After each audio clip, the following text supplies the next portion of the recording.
Je vous encourage à aller vous abonner à la chaîne d'un être humain. Je vous mets le lien vers sa chaîne et son compte Twitter en description. Il fait du très bon travail d'actu par rapport au Covid et d'autres choses en France. Il habite en Suède depuis peu et peut donner des vraies infos directement de là-bas également.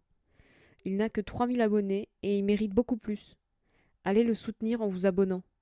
Le Dr Merritt est un médecin de formation classique qui a obtenu son diplôme de médecine à l'école de médecine et de dentisterie de l'université de Rochester. Après avoir obtenu son diplôme, elle a fait son internat en médecine interne au Centre médical naval national de Bethesda, dans le Maryland, et a effectué un internat en chirurgie orthopédique au Centre médical naval de San Diego. Elle a passé des années supplémentaires à prodiguer des soins aux marines en service actif à Iwakuni au Japon et à Quantico en Virginie. Elle a reçu la bourse Louis A. Goldstein en chirurgie spinale au Rochester String Memorial Hospital, la seule femme à l'avoir fait. Elle s'est toujours intéressée au bien-être et, en 2006, elle a obtenu une bourse de l'American Academy of Anti-Aging and Integrative Medicine. Je pense qu'il est grand temps, pour les Français et pour le monde entier, que nous ayons enfin des débats publics sur la réelle utilité du port du masque.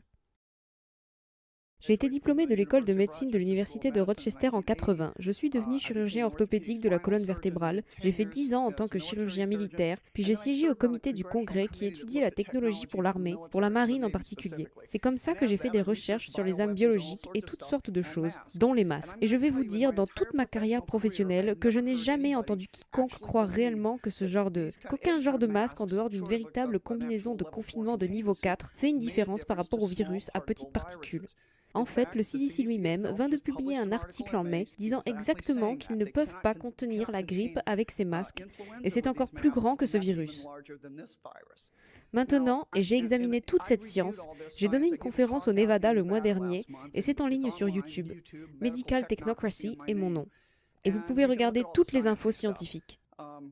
Ma conclusion en revenant sur mon enquête en ce moment, et que les gens qui prétendent maintenant prouver scientifiquement que les masques marchent sont soit payés, soit dupés. Ça ne marche simplement pas comme ça. Et vous savez que le résultat de tout ça ne va pas être bon. L'orateur précédent a dit certaines choses que je voulais dire à propos des enfants. Vous savez, les enfants, en fait, de mauvaises choses se passent parce que les enfants apprennent en regardant les expressions faciales. Ils socialisent. Nous créons une génération de personnes qui auront peur de l'existence normale et ce n'est pas une bonne chose. La deuxième chose est que je ne sais pas si vous savez à quel point vous endommagez l'économie. Vous n'avez pas manqué une paye, mais en tant que propriétaire de petite entreprise, nous avons manqué beaucoup de revenus et cela ne s'arrange pas, surtout parce que je vis en dehors du ring d'Omaha. Et quand vous habitez là-bas, vous n'avez pas besoin de porter de masque. Nous n'avons pas de distanciation sociale. Nous sommes tous ensemble et personne ne tombe malade. Pas plus que la saison dernière. Le taux de survie réel de cette saison est de 99,991%. Il est en fait probablement passé à 99,997 avec les nouvelles révélations du CDC. Et l'année dernière, pendant la saison de la grippe, c'était 99,992. Et pour cela, nous faisons peur à nos enfants. Et ce n'est pas un bon résultat. Alors je pense qu'il est temps de mettre fin à tout ça. Et je veux juste dire que j'ai prêté serment 2 fois dans ma vie. Un à la Constitution en tant qu'officier de la marine et le serment d'Hippocrate qui dit que je ne peux pas faire de mal à mes patients. Et ne pas faire de mal inclut ne pas leur mentir. Je vais juste arrêter de le faire. Je ne porte pas de masque et je suppose que je n'irai plus faire des courses si c'est nécessaire. Mais je pense qu'il est temps vous pourriez retourner la situation. Soit vous coulez la ville, soit vous agissez. Et vous pouvez le faire maintenant. Je voulais juste citer Boris Eltsine. Vous savez que ce mensonge va s'effondrer. Vous le savez très bien, la vérité est en train de sortir. Et Boris Eltsine a dit un jour, on peut toujours construire un trône avec des baïonnettes, mais il est difficile de rester longtemps assis dessus. N'oubliez pas d'aller vous abonner à ma chaîne sur Odyssée.